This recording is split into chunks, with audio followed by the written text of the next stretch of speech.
It doesn't allow water to enter the body when we take a bath. Well, Watchtower's using AI now. This broadcast was filled with spiritual gems. So this broadcast was a little over an hour long. I cut a bunch of stuff out of this because it was very uneventful. Knocked it down to about 30 minutes. But I promise you're going to want to stay tuned for this one. There's two scenes in here that lead me to believe that either Stephen Lett or someone at the Watchtower has recently seen a couple of my videos. August 2025, here we go. In fact, very young infants have been observed imitating facial expressions. That's amazing. Makes me think of an experience I had some 40 years ago when Susan and I were in the circuit work. A sister told me that her little 5-year-old son was looking in a mirror and making various expressions with his face and eyes. His mother asked, "What are you doing?" He said, "I can't do like Brother Lett. I'll never be a circuit overseer." What a coincidence. I just posted a video about 4 days ago talking about his facial expressions. Maybe he saw it. Well, I'm sure he soon learned that voluminous facial expressions are not a requirement for circuit work. In fact, they could be a disadvantage. By the way, thank you for putting up with me all these years. It almost seems like this is an exit speech. Who knows? I mean, I know they got the court date coming up on the 24th. Maybe he's got some other plans. I don't know. Awfully strange for him to say that.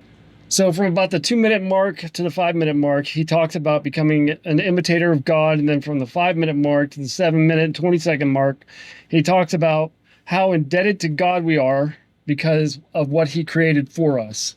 I'm just saving everybody time rather than having to sit through all this. The more we like Jehovah, the happier we'll be. That's how he created us. Oh, just stay tuned. There's more. Stephen Lett then goes on for a few more minutes talking about how we should imitate Jehovah's generosity because he created all this stuff for us. If our brother lacks food, clothing, or shelter, we don't just say, "Go in peace, keep warm, and well fed." No, we apply Proverbs 3:27. No, we're going to apply James 2:16 because that's where you stole that quote from. And I know you guys avoid Matthew, Mark, Luke, and John and the New Testament as often as possible. And this is what he was actually quoting. James 2:16. If one of you says to him, "Go, I wish you well, keep warm and well fed," Keep warm and well fed. but does nothing about his physical needs, what good is it? We'll discuss the theme, imitate Jehovah's generosity. Do you see how he set everybody up from the beginning of this broadcast? He first started talking about how the jworg was very generous with all his creation for us, and that we should imitate God by being generous ourselves. And now we're getting into the donations part. It gets worse than this. Think for a moment about the planet we live on. Jehovah created the earth as a beautiful and unique home for us. It has all the right conditions to sustain life, including the oxygen and water cycles that continually recycle essential resources. If the earth were closer to the sun, all the water would boil off and the planet would be a barren rock. Conversely, if it were farther from the sun, the water would freeze and the planet would be like an uninhabitable iceberg. Jehovah placed the earth at the perfect location, often called the Goldilocks zone. Think, too, about the marvelous gift of our human bodies. Even in our imperfect state, as mentioned at Psalm 139:14, we are wonderfully made. Isn't it brilliant how our skin is designed to heal when we cut, scrape, or bruise it? When we scratch, scrape, or dent our car, does it heal itself? Can you imagine what we would look like if every time we damaged our skin, it just stayed that way? We'd begin to look pretty rough in just a short period of time. And isn't it amazing how the skin allows water to exit the body in the form of perspiration, but at the same time, it doesn't allow water to enter the body when we take a bath. Otherwise, we'd become waterlogged. Ponder for a moment about how food is not only nutritious, but it's also delicious. This makes fueling our bodies very enjoyable. Jehovah could have made eating like putting gasoline in a car, a necessary function, but void of enjoyment. Think of all the tasty varieties of food. As just one example, how many varieties of grapes are there? According to the Food and Agriculture Organization, there are about 10,000 different grape varieties worldwide. Jehovah could have given us just 2 varieties, red and green. I put a spell on you. And now you're mine. Please think about this. Jehovah's physical gifts, such as the rain, sunshine, and oxygen, are recurring. What's one way to imitate this aspect of Jehovah's giving? Well, 1 Corinthians 16:2 says, "On the first day of every week, each of you should set something aside according to his own means." In harmony with this scriptural principle, many have chosen to set something aside each month by scheduling recurring online donations. Stephen, you and the Watchtower Society have knocked these Jehovah's Witnesses down so far, and now you're asking them to knock themselves down even further. They're not allowed to pursue any gifts of God-given talent. You tell them they can't go to college, and the Watchtower Society always brings up that Baruch story, or Baruch, whichever you prefer, about stop seeking great things for yourself. Start seeking great things for an eyeball instead. Now you want them to put reoccurring donations. I guess I'm glad to hear you say that, though, because now I know just how badly your numbers are dwindling. In addition to helping brothers in need directly, we can indirectly help them by making donations to the worldwide work. The governing body prayerfully strives to use wisely these precious, dedicated funds. No, we are not having this. Jehovah's Witnesses, I'm going to show you how wisely they use these dedicated funds. 51 Woods Road, Tuxedo Park, New York, which is right near headquarters, estimated between $500,000 and $700,000, owned by the Watchtower Bible and Tract Society since April 2014. Here's another one. 57 Cross Ridge Road, Tuxedo Park, estimated between $664,000 and $687,000. Whammo right there, owned by the Watchtower Bible and Tract Society. Jeffrey Jackson lives in one, Mark Sanderson lives in the other. Next. To help our dear brothers who've been afflicted by natural or man-made disasters and who urgently need suitable kingdom halls and assistance in many other ways. You got to remember, too, they're a publishing company, but they're not making the kind of money off of publishing like they used to. So now they had to find another source of income, which is real estate. This is why they're pushing the building of kingdom halls all over the place. Speaking of the need for kingdom halls, as just one example, please look at these pictures from the Philippines. Here are 6 before and after photographs. And what do you think was the individual average cost of these 6 new, simplified, but dignified kingdom halls? $21,000 US. So Stephen Lett's making a call to action for more donated funds so they can build more kingdom halls, and kind of showing you some receipts there and telling you about how much they cost. That leads me to believe that himself or someone at the Watchtower had seen this particular video of mine from a while back. I did a 2-part video series on that. I flat out busted Stephen Lett lying straight to our faces. Here's the video I posted. It's a little over a minute long. The branch office recently provided this report on the relief efforts. Since then, We have distributed over 3 tons of supplies. Okay, we have distributed over 3 tons of supplies. So they didn't donate, they just distributed supplies that other people brought in. We had our second distribution. We distributed tarps, blankets, and water filters. water filtration. Let's take a look at these buckets right here. And notice they had green lids and semi-transparent. Right there, the Red Cross. Those are Red Cross buckets. Additionally, volunteers are working hard to evaluate and inspect the homes of our brothers.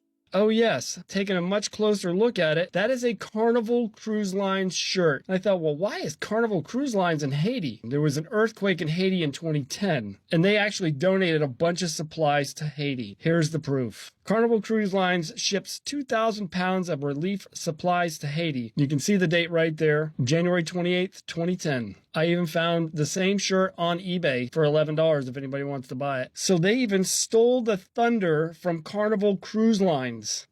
They basically took everything that the Red Cross did and Samaritan's Purse. They took that and stole that thunder away from them and claimed it as their own. You're going to be blown away by this next part. Please think about this. Jehovah's physical gifts, such as the rain, sunshine, and oxygen, are recurring. What's one way to imitate this aspect of Jehovah's giving? Well, 1 Corinthians 16:2 says, "On the first day of every week, each of you should set something aside according to his own means." In harmony with this scriptural principle, many have chosen to set something aside each month by scheduling recurring online donations. The first 15 minutes of the talk was basically riding God's coattails. Look at everything that Jehovah did. He created this and he created that. And he did all this for you. And because his oxygen is reoccurring, so should your money. This is no different than any type of mega church that you see on TV asking you to call in with your credit card numbers. This is no different. It is the most powerful force in the universe, and Jehovah gives it to us generously. Consider for a moment the resurrection hope. It strengthens us in time of great distress. When death takes a loved one. If you want your loved ones resurrected, you better give us your money. How else am I reading that? What was Jehovah's greatest spiritual gift of generosity? The gift of his Son to purchase us from sin and death. I'm so glad they showed this picture. This picture is actually an offshoot of this picture, which leads me to believe that they saw another one of my videos because I pointed out the fact they gave Mary angel wings with that long cloth. And now in this picture, they're not there. But let's take a closer look at this picture anyway. Where's his crown of thorns? Where's the blood? Why do you have him in a diaper again? There's also a lot of Satanism going on in this photo too, but I'm not going to point it out. It was the same case for this black and white one here. No blood, no crown of thorns. You can't say, well, they don't put a lot of blood and everything because they don't want it to be too gory. Because I've got a clip right here I'm about to show you with Stephen Lett basically telling parents, don't ever question us. We're going to do what we want. We might mention that we've had just a few parents write in expressing concern that some of our videos depict scenes that could have an effect on children who've been protected from anything even hinting at an act of violence. We very much appreciate the concern. However, when portraying a Bible account, we cannot ignore the message Jehovah saw fit to preserve in His Word.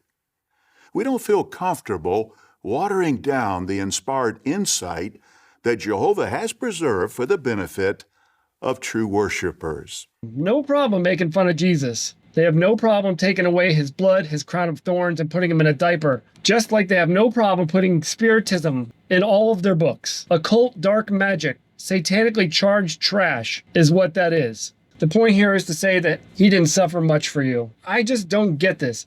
How can you guys hate Jesus so much and so many people secretly going out of their way to insult him, And it's not just Jehovah's Witnesses. Other religions are doing this as well. If you guys feel that Jesus never existed, or that he was just a magician, or that he went off and trained with Buddha, if you guys believe that, then why go through all the trouble to hide your insults? Why not just come right out and say it? Why hide it? Doesn't that tell you that Jesus did exist and was unalive for us? Unreal. What if you were tied to a chair and forced to watch the torture and execution of your most beloved child? That would be horrible. Of course, Jehovah was not tied. Oh man, Holy Spirit just showed this to me. I knew there was something. I've heard that clip over and over, and I said, there's something there. I'm missing something. And just now, while I'm doing this filming, Holy Spirit told me what it is. Listen carefully. What if you were tied to a chair and forced to watch the torture and execution of your most beloved child? That would be horrible. Of course, Jehovah was not tied. So he was saying to force you to watch, like forcing you to watch terrible things happen to your only son. But here he says, but Jehovah wasn't tied. He willingly did not look. He's implying that God was not even watching when Jesus went through all this torture. That's exactly what he's doing. Huh. Wow. Wow. But because of his great love for us, he restrained himself and allowed the torture and execution of his most precious son. Now that's an insult on Jesus. Your father allowed you to get tortured and executed. The whole time he had his back turned to you. He may have this look of disgust on his face, but I see right through it. Another way we imitate Jehovah's generosity is by showing hospitality. Do you sometimes hold back? Our next segment offers practical suggestions that can help you. This is a bit where he tries to create cohesion amongst Jehovah's Witnesses, and also telling Jehovah's Witnesses that they should hang out with each other more, have dinner at your house or have dinner at their house. If you create that cohesion, it'll be more difficult for a JW to walk away from the religion. So they know that a lot of JWs have no problem leaving the religion because they're not friends with anybody at the Kingdom Hall anyway. Somebody whose name I forgot who it was, but they put it like this. All those brothers and sisters you see at the Kingdom Hall, those are friends on loan from the Watchtower. Once you leave, you have no more access to them. So by telling Jehovah's Witnesses that they should hang out more and be hospitable towards one another, that'll make it far more difficult for a JW to leave the religion because now they have an aspect of guilt. He also goes on to tell Jehovah's Witnesses to give each other commendations. Like if somebody does something good at the Kingdom Hall or somebody's like taking the trash out or something, you're going to say, hey, great job, or you gave a great talk. I really enjoyed that comment of yours. Again, trying to create the cohesion amongst JWs to make it more difficult for them to leave. There's no point in watching the whole thing. It's just the same stuff he keeps saying over and over.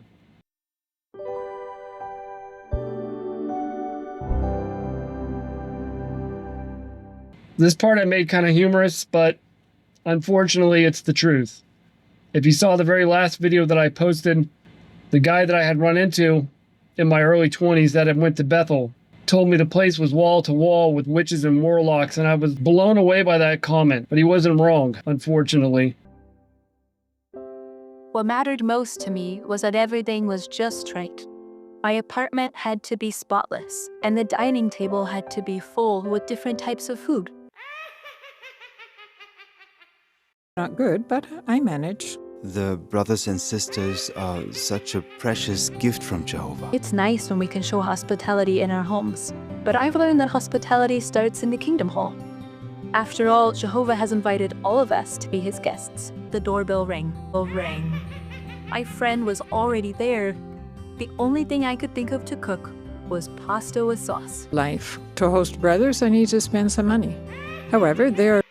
You know, I always wondered, how in the world are they getting these people to say this stuff? I'm a witness to the fact that when I was in a drama in the 90s, I could hear the elder behind me that was doing the interview because these three people were supposed to go on stage at this convention, the Light Bearers Convention, and do this interview on stage. And the elder completely coerced their testimony into fitting what the Watchtower wanted them to say. But now I realize the reason why these people are willing to say such outlandish crap is because they're Bethelites. They work at one of the many headquarters around the world, and they're doing this wicked thing with their hands. That's how they're able to get them to say such crazy stuff. The ones that are doing the deeds of the devil are anything but poor. The other Bethelites that don't know, the other Bethelites that have no idea what's going on behind their backs, they're poor. Some men came to the car and threatened him and my mom with machine guns to get him out of the car to kidnap him. We heard a noise. We all got scared and ran outside.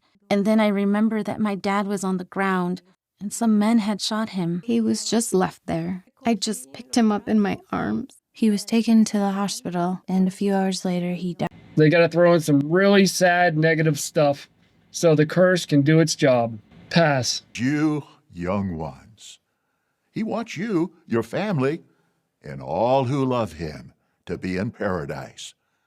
Learn all you can about the Bible, and when you do, you'll make Jehovah your best friend. Wow, you're speaking awfully nice to these little enemies of God. This is about a 5-minute bit where they use children to indoctrinate other children that are watching. Pass.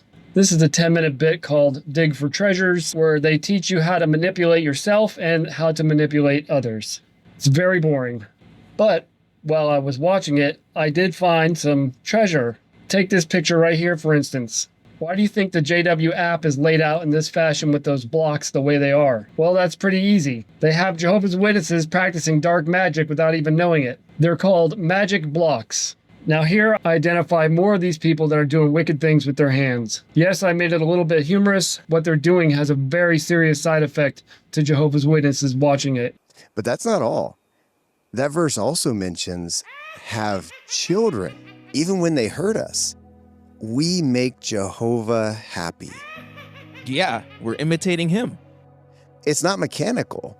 It's an act of loyal love. We don't just forgive, we love. Another takeaway. Maybe we've hurt Jehovah by our actions in the past. Those memories may stay with us even if we've repented and gained forgiveness. This music video, I'm going to show you more witches. It is unbelievable. This is how they're able to get people to say such crazy stuff. And you can always tell the ones who aren't practicing witchcraft because they won't have their hands in the shot unless they just happen to accidentally fling one of the gestures. Then they'll put their hands in the shot. This is beautifully expressed in this month's music video.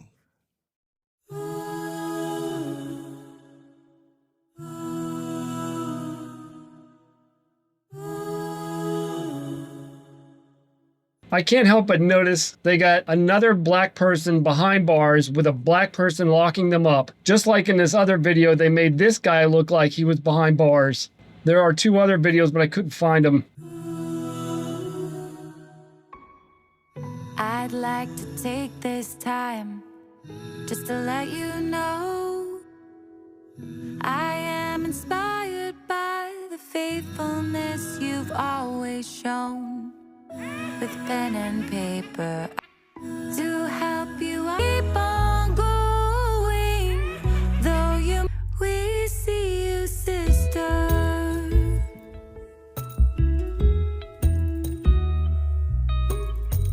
You're always looking out to help behind the scenes, without the hope of praise for all you do for those in need. You give in secret. I'm going to stop it right here. I noticed this girl's eye that's laying down in this supposed hospital bed. What's up with her eye? That is bizarre. Have become known. You've lifted others up with so much love as they have grown. You think it's not much, but there are so many times you have touched our lives. We see you, sister, always a smile on your face. You keep